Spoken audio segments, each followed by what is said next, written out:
मैं अपना स्ट्रगल जो यहाँ तक पहुँचने में जो मुझे दिक्कतों का सामना करना पड़ा है, जो भी परेशानियाँ मुझे आई, मैं चाहता हूँ कि आप सभी के सामने वो चीज़ शेयर करूँ कि आप उस चीज़ को समझ के कुछ अपना अलग स्ट्रैटेजी बना के उस चीज़ को अच्छे से कर सके ताकि आपको ज़्यादा टाइम ना लगे।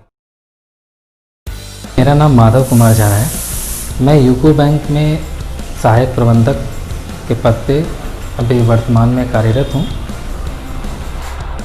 यहाँ तक पहुँचने में मुझे बहुत सारी दिक्कतों का सामना करना पड़ा। जिस समय मैं ग्रेजुएशन अपना कंप्लीट किया था, उस समय में कुछ दोस्त से बातचीत होती थी। वो बोलते थे, कोई बोलते थे मुझे सीए करना है, कोई बोलते थे मुझे एमबीए करना है। जब मुझसे पूछा जाता था तो मैं सोचता था कि आखिर मैं करूँगा क्या, क्योंकि उस टाइम तक मुझे कुछ नहीं पता था कि मुझे आगे बढ़ के क्या करना है।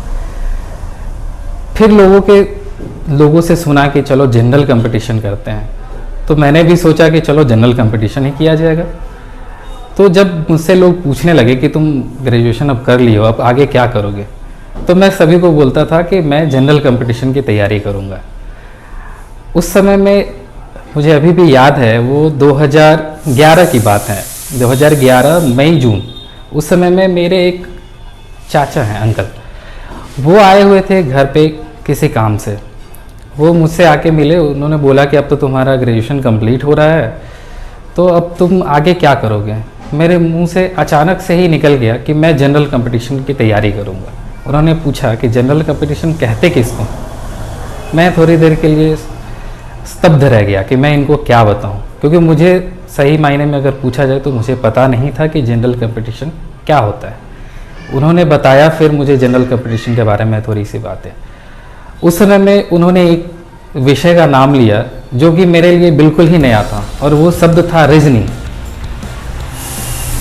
जो उन्होंने सारी चीज़ें बताई, वो सारी चीज़ें मुझे पता थी। जैसे कि उन्होंने बोला कि इसमें मैथ्स के पेपर रहेंगे यानी गणित, वो मुझे पता थी। अंग्रेज़ी की पेपर्स रहेंगी, उसके अलावा जनरल नॉलेज की रहेंगी, वो भी मुझे पता थी, अंग्रेज़ी। उसके अलावा उन्होंने एक नया विषय का नाम लिया, वो था रीजनिंग। चूँकि मैंने कभी पढ़ी नहीं थी रीजनिंग, मुझे उसके बारे में कुछ डिटेल पता नहीं था कि एक्चुअली में रीजनिंग होता क्या है। फिर उन्होंने बोला कि चलो तुम आना अगले दिन। मैं उनके पास गया, उन्होंने मुझे बताया। तो फिर धीरे धीरे वहाँ से मेरा जनरल कंपटीशन का जर्नी स्टार्ट हुआ, और धीरे धीरे मैं इन चीज़ों को थोड़ा सा समझने लगा, जानने लगा, और मुझे इनमें रुचि बढ़ गई। उसके बाद जब मैं कभी बैंक जाता था तो मुझे पता नहीं क्यों बहुत अजीब सा लगता था। कोई काम करने में मुझे ऐसा लगता था जैसे मुझे कुछ पता ही नहीं है, कोई बताता नहीं है था, और मुझे बहुत ही एक कठिन चीज़ लगता था कि मैं बैंक में जाऊं, अपना पैसा जमा करूं या निकालूं। तो बहुत सारी बहुत लंबी लंबी लाइनें देखते थे कि सामने में बैंक के जो ऑफिसर होते थे वो बैठे हुए हैं चेयर पे, एकदम एसी कूलर, ये सारी चीज़ें लगी। वहाँ से मुझे बैंक में आने की रुचि बढ़ गई, और स्टार्ट मैंने यहीं से अपना जर्नी, अगर सच बोलूँ तो मेरा रुचि जनरल कंपटीशन के तरफ या बैंक में आने के लिए यहीं से शुरू हुआ। उसके बाद हुआ कि मैं सोचा कि चलो फॉर्म भर के देखते हैं कि कैसा होता है आखिर एग्ज़ाम। मैंने फॉर्म भरा, परीक्षा आई दिसंबर में। मुझे अभी भी याद है कि दिसंबर 2011 में मेरा IBPS का पहला एग्ज़ाम होने वाला था। मैं एग्ज़ाम देने के लिए पहुंचा। उस समय में मुझे आता नहीं था, मुझे पता भी नहीं था, मैंने स्टार्ट भी नहीं किया था तैयारी। मैं जैसे ही गया, एग्ज़ाम दिया। जब रिज़ल्ट आया तो उस समय में बहुत सारी चीज़ें होती है, मन में चलते रहती है कि चलो मेरे इतने मार्क्स आएंगे, होंगे वैसे होंगे। पता था कि मैंने अच्छे से तैयारी नहीं की है, तो मैं इस चीज़ के लिए कभी ये था नहीं तैयार कि मेरा सिलेक्शन हो जाएगा।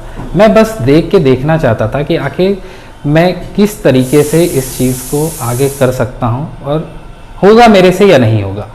जिस समय रिज़ल्ट आया तो मैं थोड़ा सा देख के परेशान हुआ या यूँ बोले कि खुश हुआ, मुझे पता नहीं, अभी भी नहीं पता चला। उसमें मैं एक्चुअली में क्या हुआ था कि मेरा रिज़ल्ट क्लियर हो गया। जब मैं मेंस देने के लिए गया, मेंस भी, इसको गॉड का ब्लेस बोले या जो भी बोले आप, वो मेरा मेंस भी क्लियर हो गया। जब मैं इंटरव्यू में गया तो वहाँ पे मुझसे इंटरव्यूअर ने एक क्वेश्चन किया कि आप बैंक में क्यों आना चाहते हो। उस सवाल का जवाब मेरे लिए ऐसा था कि मानो कि मैं उस चीज़ का जवाब उस समय नहीं दे पाया था। जिसके बाद इंटरव्यूअर ने कहा कि आप किसी चीज़ का और दूसरी चीज़ का तैयारी करो, आप बैंक के लिए नहीं बने हो सकता है कि ये चीज़ मेरे दिल को चोट कर गई, या जो भी आप कहें। उस दिन से मैंने ठान लिया कि अब मुझे जॉब करना है तो बैंक में ही करना है, नहीं तो नहीं करना है। उसके बाद फिर जब मैं आया तो देखा कि कैसे मैं इस चीज़ को ओवरकम कर सकता हूँ। फिर मैंने सारी डिटेल्स, सिलेबस उसका तैयारी शुरू किया, और मैंने आज तक कभी भी कहीं जनरल कंपटीशन की ट्यूशन कोचिंग नहीं की। मैंने खुद से ही पढ़ा, जबकि मेरा जो बेसिक स्टडी था वो बहुत अच्छा नहीं था, लेकिन एक आप बोल सकते हो कि दोस्तों का ग्रुप बना जिसमें सारे लोग तैयारी करना शुरू किए, और सब ने अच्छे से मेहनत की, तैयारी किया।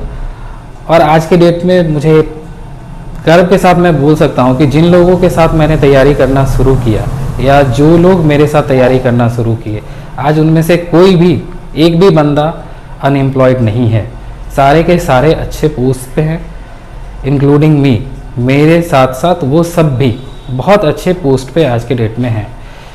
कोई बिजली विभाग में अच्छे पोस्ट पे है, कोई इनकम टैक्स ऑफिसर बना हुआ है, किसी ने जुडिशियरी की तैयारी करके जुडिशियरी के एग्ज़ाम ले ली, क्लियर कर ली।